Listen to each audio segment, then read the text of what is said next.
Today I'm going to read you The Lorax by Dr. Seuss. At the far end of town, where the grickle grass grows, and the wind smells slow and sour when it blows, and no birds ever sing excepting old crows, is the street of the lifted Lorax.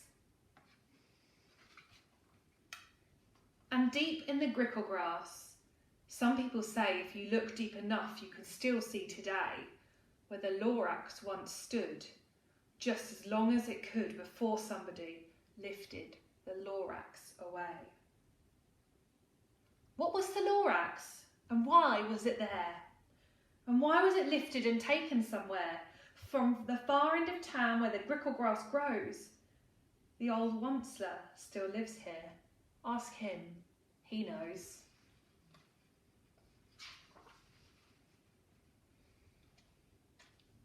You won't see the onceler. Don't knock at his door. He stays as in lurkin on top of his store. He lurks in his lurkin, cold under the roof, where he makes his own clothes out of muttered moof. And on special dank nights in August he peeks out of the shutters, and sometimes he speaks and tells how the Lorax was lifted away. He'll tell you perhaps, if you're willing to pay. On the end of a rope, he lets down a tin pail, and you have to toss in 15 pence and a nail, and the shell of a great, great, great grandfather snail. And then he pulls up the pail, makes a most careful count, to see if you've paid him the proper amount. Then he hides what you've paid him away in his snub, his secret strange hole, his curveless grub. He then grunts, I will call you by my whisper, my phone, for the secrets I tell you are for your ears alone. Slurp!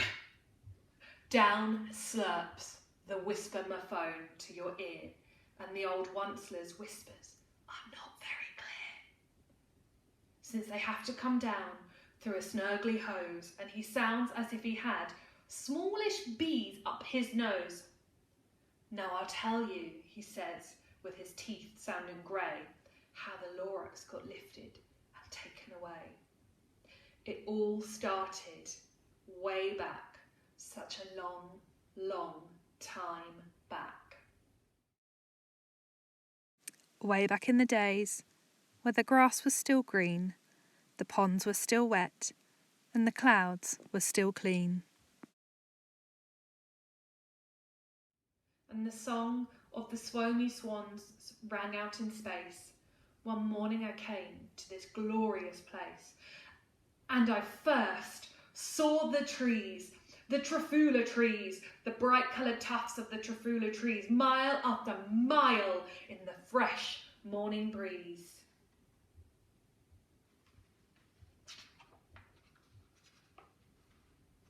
And under the trees I saw brown barbaloots frisking about in their barbaloot suits as they played in the shade and ate trifula fruits. From the ripulous pond came the comfortable sound of the humming fish humming while splashing around.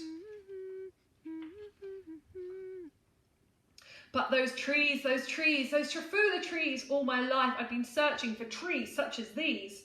The touch of their tufts was much softer than silk, and they had the sweet smell of fresh butterfly milk.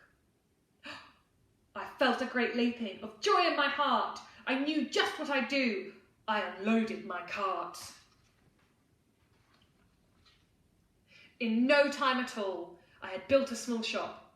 Then I chopped down a trifula tree with one chop. And with great skillful skill and with great speedy speed, I took the soft tuft and I knitted a thneed.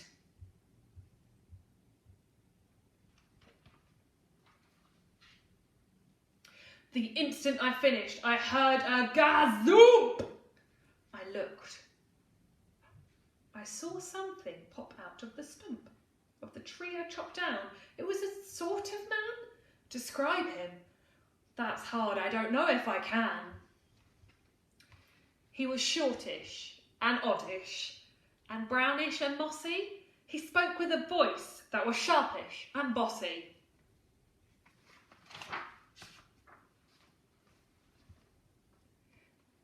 Mister, he said with a sawdusty sneeze, I am the Lorax.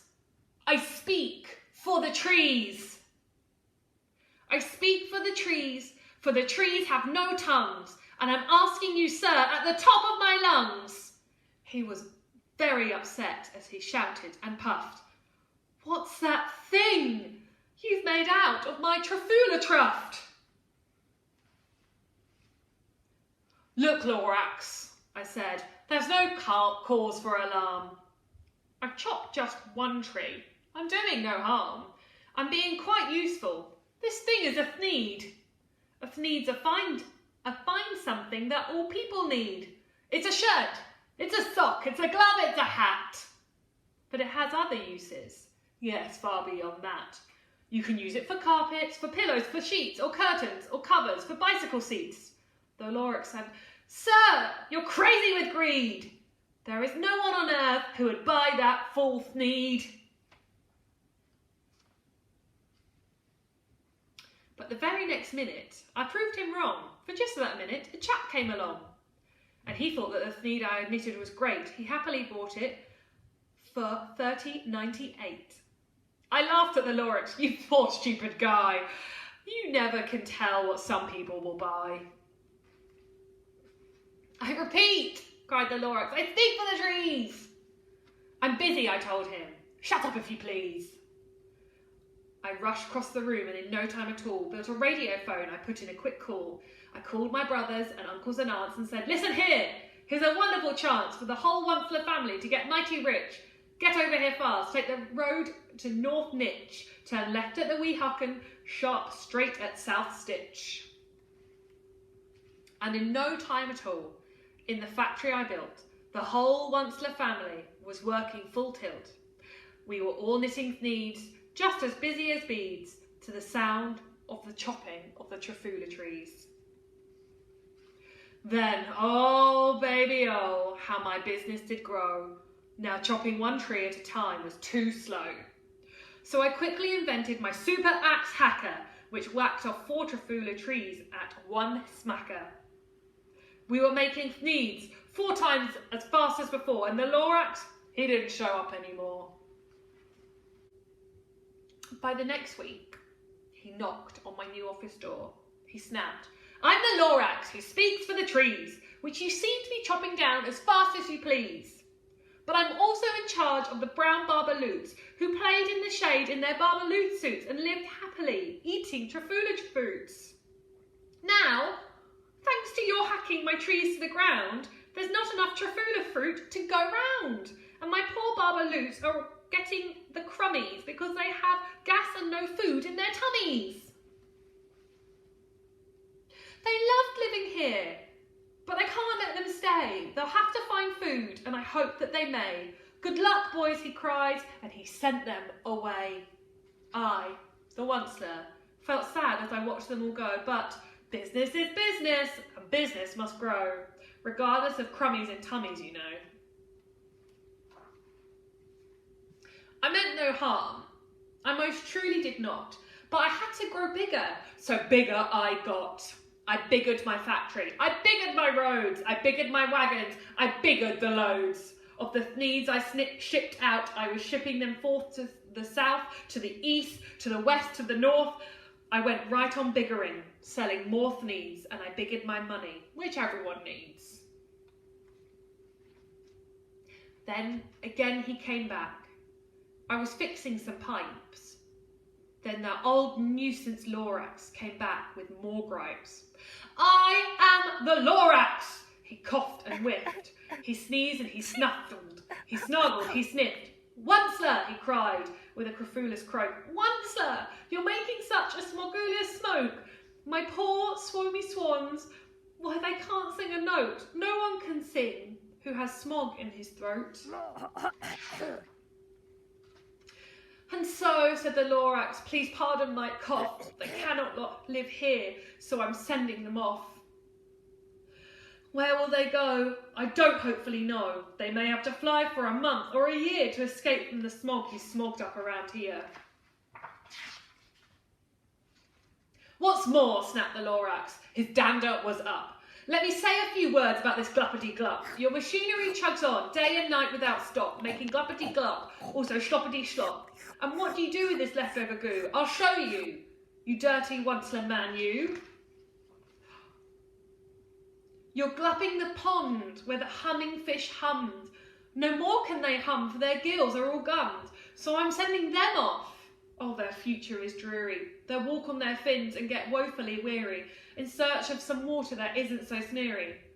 I hear things are just as bad up in Lake Erie.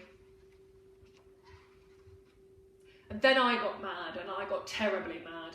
I yelled at the Lorax, "Now listen here, Dad.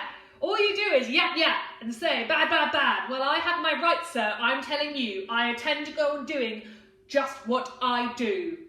And for your information, you Lorax, I'm figuring on biggering and biggering and biggering. Turn more Trafula trees into sneeds, which everyone needs."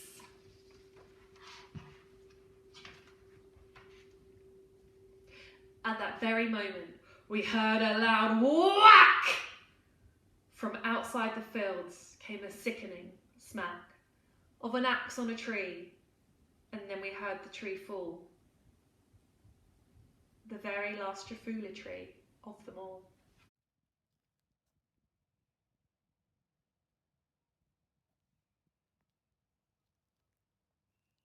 No more trees.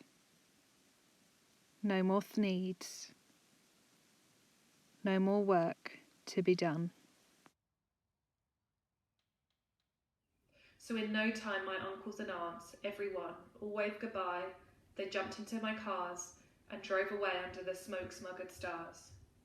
Now all that was left beneath the bad-smelling sky was the empty factory, the Lorax, and I.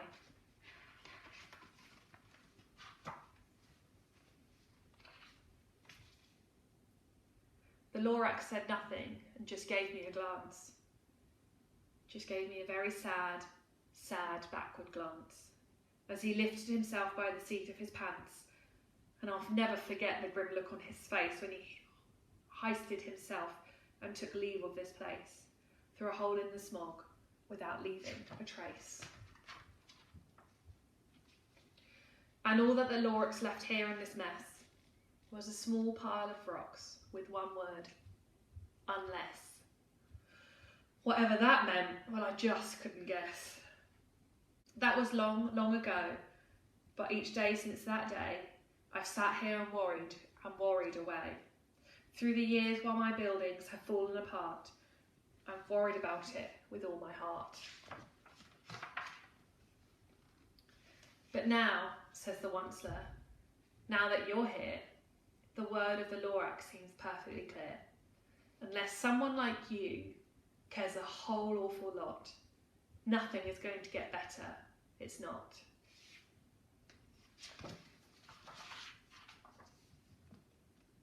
So, catch, calls the Onceler.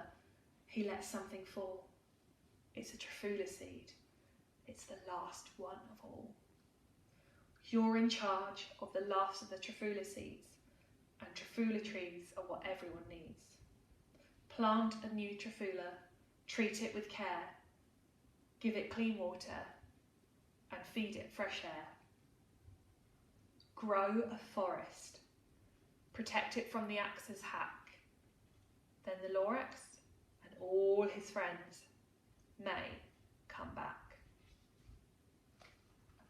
And that is the end of the Lorax. I love telling this story. It is all about keeping our environment safe and looking out for each other. And I think the bit that I love most is that end bit. Unless someone like you cares a whole awful lot, nothing is going to change. It's not.